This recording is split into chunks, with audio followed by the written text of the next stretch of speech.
ఇందిరమ్మ ఇళ్లకు అటవీ శాఖ అడ్డు. ఎకరం భూమిని దానమిచ్చిన ఆదివాసీ మహిళ.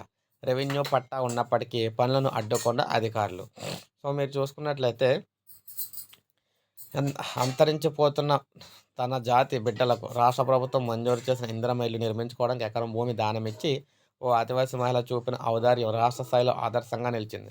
తీరా లబ్ధిదారులు ఇంటి పనులు చేపడుతూ ఉండగా ఆ స్థలం తమ పరిధిలో ఉందని అటవీ శాఖ అడ్డు చెప్పడం ఆటంకంగా మారింది.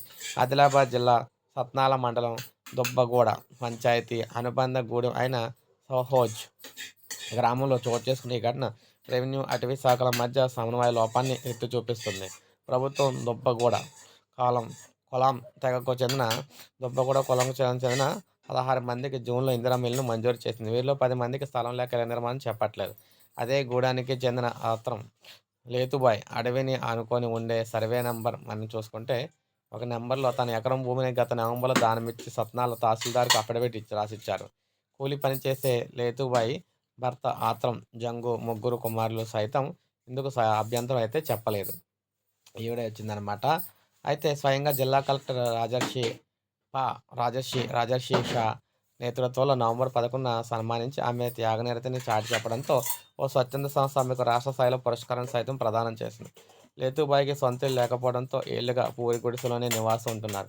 ఆమె ఇచ్చిన స్థలంతో తొలి విడతగా 5గురు గృహ నిర్మాణం చేపట్టగా తాజాగా అటవీ శాఖ అడ్డుపడింది. ఆమె ఇంటి నిర్మాణం సైతం అడ్డుకోవడం కలకలం సృష్టించింది. లబ్ధిదారుల తరపున పనులు చేస్తున్న గుత్తేదారులు సయ్యద్ అహ్మద్ను అరెస్ట్ చేసి అటవీ అధికారులు ఇళ్ల నిర్మాణం చేపట్టకుండా కేసులు నమోదు చేశారు. లేతుబాయి దానమిచ్చిన భూమి సహేజ్ పల్లెకు ఆనుకుని అటవీ శాఖ తవ్విన కందకాల బయటే ఉంది. పైగా లేతుబాయికి రెవెన్యూ శాఖ జారీ చేసిన పట్టదారు పాస్ పుస్తకం కూడా ఉందన్నమాట. ఇప్పుడు ప్రభుత్వం ఏం చేస్తుంది ఏంటి అనేది అయితే చూడాలి.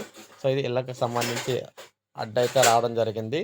సో ఇది అప్డేట్. ఒక లైక్ చేయండి, సబ్స్క్రైబ్ చేసుకోండి మన ఛానల్.